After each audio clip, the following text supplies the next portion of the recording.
আসসালামু আলাইকুম ভিউয়ার্স, রেহেনা রান্নাঘরে আপনাদেরকে স্বাগতম। আশা করি দেশ ও প্রবাসে যায় যেখানে আছেন আল্লাহর রহমতে ভালো আছেন, সুস্থ আছেন। আজকে আমি আবার একটা দারুণ মজার রেসিপি নিয়ে চলে এসেছি। আজকে আমি সোনালী মুরগি দিয়ে ওল রান্না করে দেখাবো। এখানে আমি মাংসগুলোকে কেটে ধুয়ে পরিষ্কার করে নিয়েছি। তারপরে আমি একটা ছাকনাতে রেখে মাংসটার আমি পানিটা ঝরিয়ে নিয়েছি। এটা সোনালী মুরগি, এটা আপনার ফার্মের চিকেন না, ব্রয়লার না, এটা সোনালী মুরগি। এখানে আমার 1 কেজি মাংস আছে। মাংসগুলোকে আমি চামড়া সহ নিয়েছি। আমি চামড়াটা সুন্দর করে পরিষ্কার করে আমি চামড়া সহ মাংস নিয়েছি এবং মাংসগুলোকে আমি রেগুলার কাট করে কেটে নিয়েছি। বড়ও না ছোটও না, এটা রেগুলার কাট। আমি রান্নাটা চুলায় করব। তাহলে চলুন কথা না বাড়িয়ে রান্নাঘরে যাওয়া যাক। চুলায় আমি কড়াই বসিয়ে দিয়েছি। এবার আমি দিয়ে দেবো তেল। এখানে আমি দিয়ে দেবো রেগুলার তেল, সয়াবিন তেল। আমি 1 কাপ তেল দিয়ে দিলাম। তেলটা আমার গরম হয়ে গেছে। আমি এবার দিয়ে দেবো পেঁয়াজ কুচি। আমি এখানে দিয়ে দেবো 1 কাপ পেঁয়াজ কুচি। আমি এখানে 1 কাপ পেঁয়াজ কুচি ব্যবহার করলাম। আপনারা চাইলে পেঁয়াজটা বাড়িয়ে কমিয়ে নিতে পারবেন। আমি দিয়ে দেবো গরম মশলা, 10-12টা গোলমরিচ, 4টা সাদা এলাচ, 2টা তেজপাতা, 2টা দারুচিনি, 1 ইঞ্চি সাইজের আপনার 5টা লং। আমি গরম মশলাগুলো দিয়ে দিলাম। আমি এবার পেঁয়াজটাকে ব্রাউন কালার করে ভেজে নিই। পেঁয়াজটা ব্রাউন কালার করে ভেজে নিয়ে আমি ফিরে আসছি। পেঁয়াজটা আমার ব্রাউন কালার হয়ে গেছে। এবার আমি দিয়ে দেবো আদা রসুন। এখানে 1 চামচ রসুন বাটা আছে, 1 চামচ আদা বাটা। আমি দিয়ে দিলাম আদা রসুন বাটা। আমি দিয়ে দেবো স্বাদ অনুযায়ী লবণ। লবণটা দিলে মশলাটা ছিটকিবে না। আদা রসুনটা দেওয়ার পরে অবশ্যই 20 থেকে 25 সেকেন্ড ভেজে নিতে হবে, নইলে আদা রসুনের যে একটা কাঁচা গন্ধ আছে সেটা যদি তরকারিতে থেকে যায় তাহলে তরকারিটা খেতে গন্ধ লাগবে।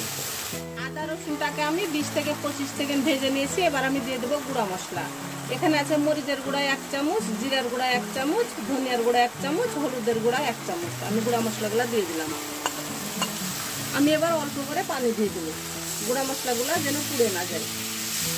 গুঁড়া মশলাটা দেওয়ার পরে অবশ্যই 3 থেকে 4 মিনিট আপনাকে মশলাটা কষিয়ে নিতে হবে। আপনি যতই তেল দেন, মশলা দেন, আপনি মশলা কষাবেন না, আপনার তরকারির স্বাদ আসবে না। আপনি অল্প তেল মশলা ব্যবহার করেন, আপনি মশলাটাকে 3 থেকে 4 মিনিট কষিয়ে নেবেন, আপনার তরকারির অসম্ভব স্বাদ আসবে। আমি গুঁড়া মশলাটাকে 3 থেকে 4 মিনিট কষিয়ে নিয়ে আমি ফিরে আসছি।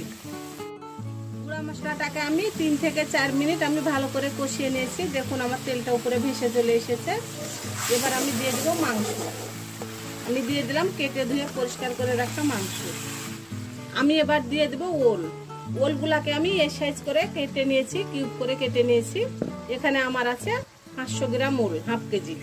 ওলটা যেহেতু আমি ভাপাইনি, সেজন্য আমি ওলটাকে আমি মাংসের সঙ্গে দিয়ে দিলাম। আমি ওল আর মাংসটা একসঙ্গেই কষিয়ে নেব। ওলটা আপনার সিদ্ধ হতে সময় লাগবে, সেজন্য আমি মাংসর সঙ্গে ওলটা আমি ভালো করে কষিয়ে নেব। ওল আর মাংসটাকে আমি ভালো করে 10 মিনিট আমি কষিয়ে নেব। 10 মিনিট কষিয়ে নিয়ে আমি ফিরে আসছি। মাংস আর ওলটা আমি ভালো করে 10 মিনিট কষিয়ে নিয়েছি। আমার রেসিপিগুলা যদি ভালো লাগে তাহলে আমার ভিডিওগুলো দেখার অনুরোধ রইল। যদি ফেসবুক থেকে দেখেন তাহলে অবশ্যই একটা ফলো দিয়ে দিন। ইউটিউব থেকে দেখলে একটা সাবস্ক্রাইব করার অনুরোধ রইল। হাতে যদি সময় থাকে লাইক, শেয়ার, কমেন্ট করে দিন। আপনাদের একটা শেয়ারে আমি অনেক দূর এগিয়ে যেতে পারবো। আমি এখন থেকে প্রায় আমি চুলাতে রান্নাগুলো করব, কারণ চুলা রান্না খেতে অসম্ভব মজা হয়। আমি এবার দিয়ে দেবো পানি। এখানে যেহেতু আমি ওল ব্যবহার করেছি, আমি এখানে গরম পানি দিয়ে দেবো, তাহলে ওলগুলো খুব তাড়াতাড়ি সিদ্ধ হয়ে যাবে। আমি দিয়ে দিলাম এখানে 1 কেজি গরম পানি। আমি যেহেতু ওল দিয়ে সোনালী মুরগির মাংসটাকে আমি ঝোল করব, আমি পানির পরিমাণটা বেশি দিলাম। আপনারা যদি ঝোলটা একটু কমিয়ে রাখতে চান তাহলে আপনারা পানির পরিমাণটা একটু কম ব্যবহার করবেন। আমি ঢাকনা দিয়ে ঢেকে আমি 20 মিনিট রান্না করে নেব। 20 মিনিট পর আমি ফিরে আসছি। 20 মিনিট পরে আমি ঢাকনাটা উঠিয়ে নেব। আমি দিয়ে দেবো হাফ চামচ গরম মশলার গুঁড়া, দিয়ে দেবো 4টা কাঁচামরিচ, যেটাতে ঝাল হবে না, এটা একটা ফ্লেভার সুন্দর করবে।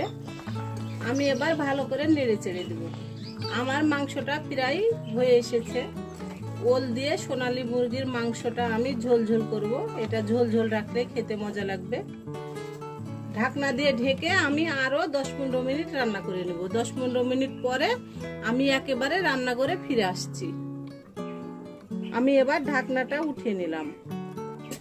আমার রান্নাটা পুরোপুরি কমপ্লিট। খুব সুন্দরভাবে ওলগুলা সিদ্ধ হয়ে গেছে। আমি এই পাতিলে উঠিয়ে নিলাম। আমি আপনাদেরকে উঠিয়ে নিয়ে আমি আপনাদেরকে পরিবেশন করে দেখাচ্ছি।